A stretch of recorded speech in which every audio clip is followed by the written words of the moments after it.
Welcome to Talks at Brickstone, a platform dedicated to advancing infrastructure development across Africa through informed dialogue, strategic insight, and practical project intelligence, whether in energy, infrastructure, or real estate. Thank you for joining us as we move infrastructure from concept to execution. Have a good listen. Hello, everyone, and welcome to Talks at Brickstone. On today's session, we will be discussing on information memorandum for large-scale projects. I'm your host, Chisom Sunwa, and I am excited to be joined by the marvelous Jacinda Femina, senior transaction analyst at Brickstone.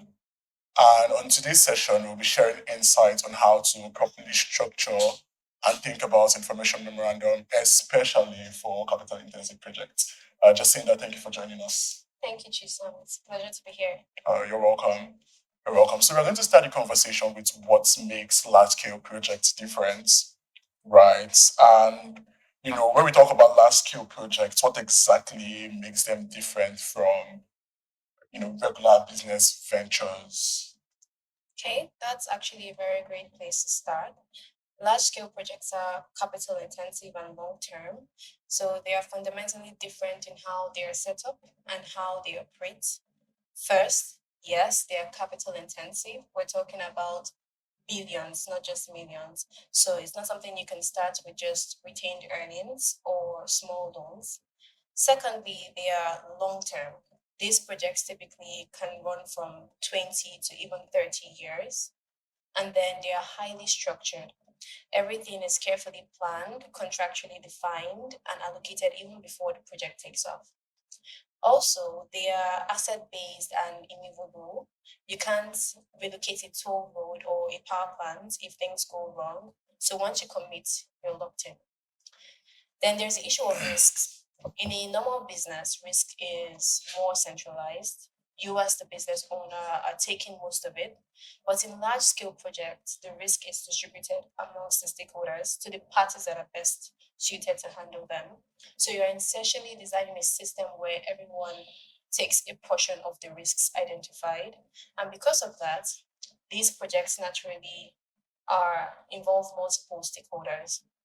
We're talking regulators, the government, contractors, investors, and lenders. Large scale projects are financed differently. They are not financed from the balance sheet. The project itself finances itself, and that's why it's called project finance. So it's different in the complexity and also in the focus.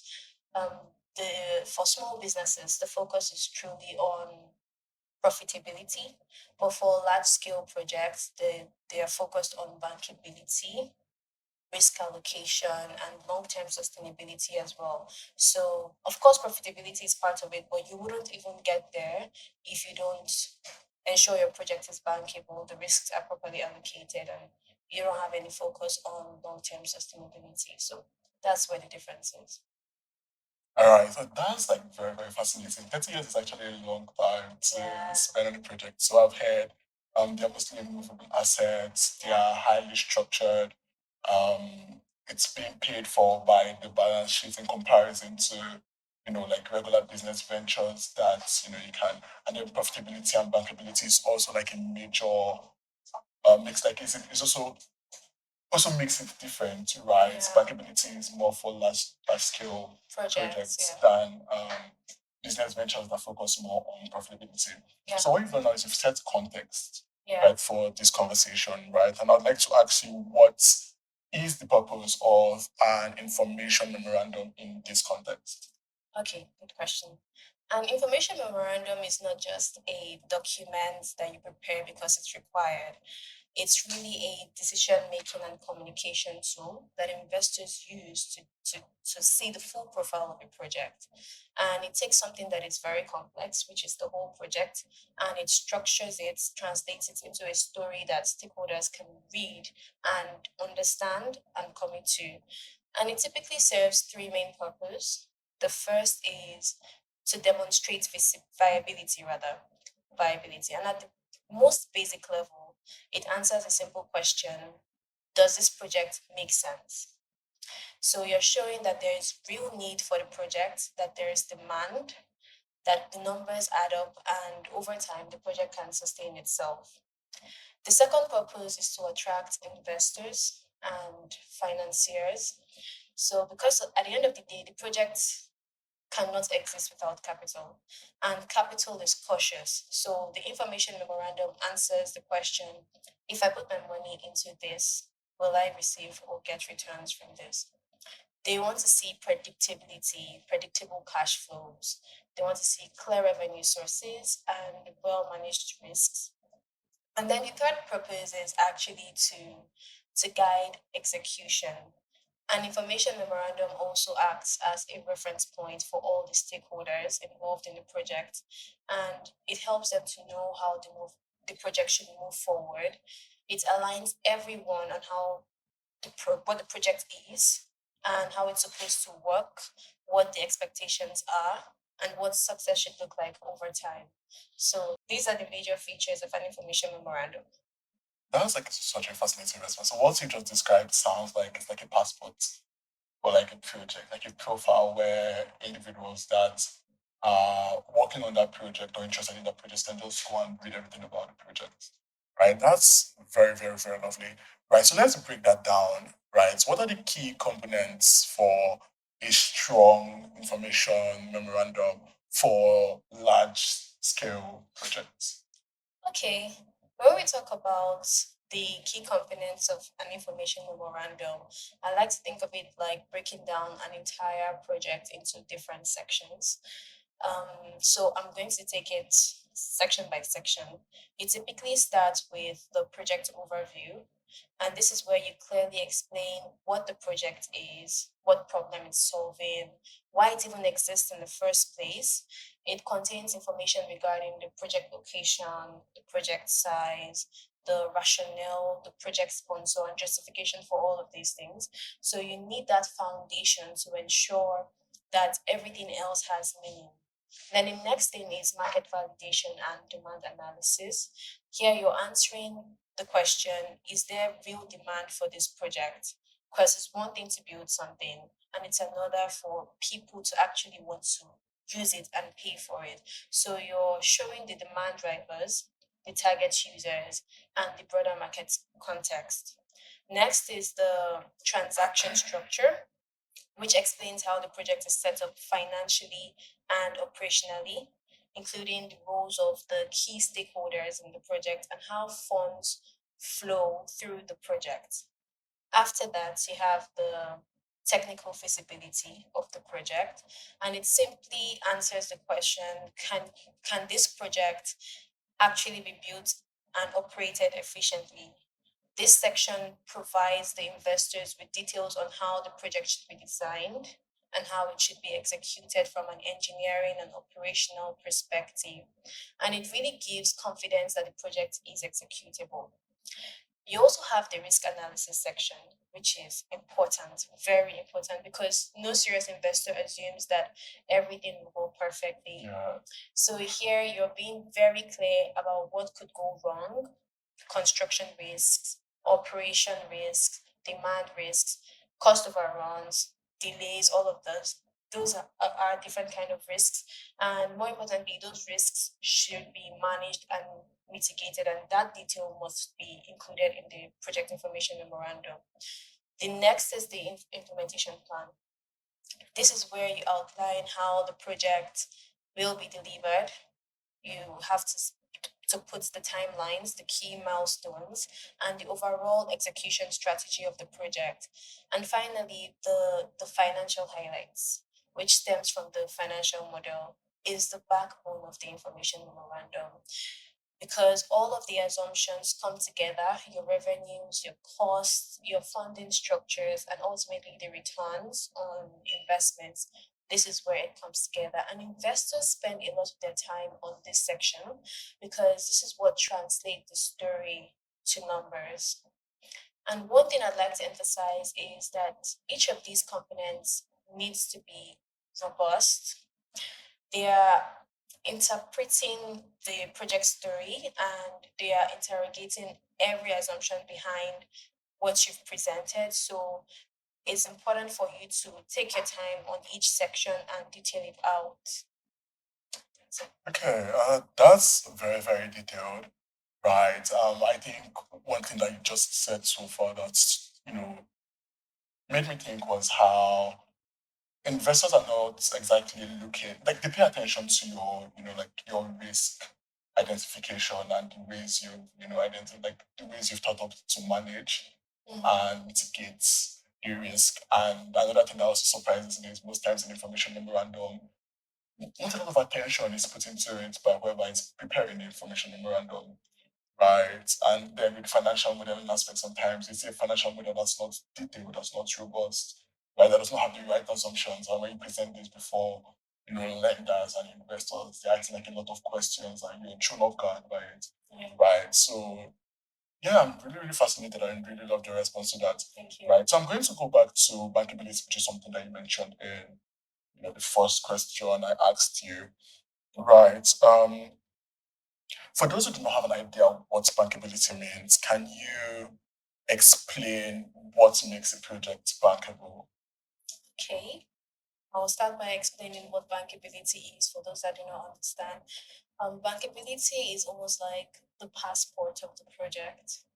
In this context, it doesn't, the project wouldn't move unless the bankability is sound, unless the project is viable, right? So essentially, when we say a project is bankable, what we really mean is that there is a strong lender confidence that the project's future cash flows are predictable, stable, and secure enough to repay the financing. Because at the end of the day, lenders are asking one straightforward question: how do I get my money back? And that's why you have to first of all take the stance of the investor, and you have to ask yourself, if this was my money, would I want to invest in this project? And you have to be real with the answer to that question. That's one thing about bankability. But then again, there are key things that drive bankability, key things that must be in your information memorandum as well. And the first is revenue certainty. I think I already mentioned this: predictable cash flow, predictability of it. Lenders want to see that the project is not just hoping to make money, but that they are contracted and enforceable revenue streams. And so things like the offtake agreements, the power purchase agreements, or tolling structures, shows clearly that this is where money is going to come from, and it is legally backed as well and signed. And the second is credible counterparties. Lenders want to see if the people involved in the project are reputable, if they have strong track record, and if the parties are weak, or they are not really, they don't have a good track record, or they're not strong, lenders immediately lose confidence. So that is very important. Your stakeholders are very important. And then the third driver is the legal and regulatory framework. It's very critical, especially in emerging markets like Nigeria. The project has to sit within a structure that is legally sound and regulatory stable. You don't want a situation where halfway into the project, policies change or approvals are withdrawn, or there are disputes that could have been easily avoided. So lenders are looking for clarity. Are all permits in place? Are the agreements enforceable? Is the environment stable enough for this project to thrive and run its full course? So that's another aspect of bankability. The next is risk allocation. I've said risk allocation in every question because it's really important. Every major risk in the project, construction risk, operational risks, financial risk, it has to be assigned to the party that is best able to manage them. So, for example, you don't leave construction risk sitting with the sponsor when we have the EPC contractor there. And the EPC contractor, of course, will be better positioned to handle or manage that risk. So that is also closely linked to risk mitigation. So aside from identifying these risks, you also need to map out the mitigation plan. You need to show what has already been done to reduce or manage these risks, whether it's insurance, guarantees, or or prior approvals. Lenders want to see that you've gone into actual preparation. So when you put all of this together, bankability is really all about reducing uncertainty to the barest minimum. As much as possible, we want to see that the project is actually sound and is financially secure. All right, that's very, very fascinating. You did mention revenue certainty, which we can also call predictable cash flow, Yeah. right? You mentioned that credibility of, like the people involved in the project is something that matters, right? I'd like to also add like competency, right? Like Yeah. you cannot have like an irreputable team or like have a terrible reputation and, Yeah. want to, get people to finance your project. That will not work. You need to Yeah. have like good track record, right? You need to have a good track record. And yeah, allocating the risk to the party best able to deal with it is paramount Yes, in it like the is. entirety of like this conversation. You need to allocate the risk to the party best able to handle it. I thank you very, very much for that, Jacinda. Right. So I'd like to take the conversation into like a little bit of a different direction. Right. So you've you're a senior transaction analyst at Brickstone, and this is something you've done for years, right? And I'm sure you've come across like a lot of information memorandum, Okay. right, from sitting, in like project meetings, right? So my question to you now is, what are like some common mistakes people make when preparing information memorandum for large scale projects? Okay. There are actually a few recurring mistakes I've seen. The first one is being overly optimistic, having overly optimistic assumptions, especially around revenue. People tend to assume the best case scenarios, high demand, perfect pricing, smooth operations. But investors don't like that because they tend to take a conservative approach. So when your projections look too perfect, it actually raises concerns instead of confidence. And then what they really want to see is realism. Have you considered the downside scenarios, the worst possible scenarios? What happens if demand is lower than expected? And eventually that would build the investor's credibility. The second is weak market validation, because most project sponsors like to make their ideas sound great, but there isn't enough evidence to show that people would actually use or pay for the project. And that's a big red flag because no matter how well you structure the project, if the demand is not solid, it will eventually fail. And then there is ignoring risks or underestimating them. Some information memorandums mention risks very briefly, almost like they're ticking a to-do list. But serious investors really want to see you go deeper. They want to see that you understand what could go wrong and you've actually thought through how to manage those risks. Another common issue is poor financial modeling. And this can show up in different ways. We have unrealistic assumptions, inconsistent numbers, or models that don't clearly link to the story that is being told in the information memorandum. Once investors notice gaps in the model, in the numbers, it affects their trust in the entire document. And closely related to that is lack of alignment as well. Alignment between the technical and financial assumptions. For example, your technical team might be saying one thing about capacity or timelines, but your financial model is assuming something else entirely.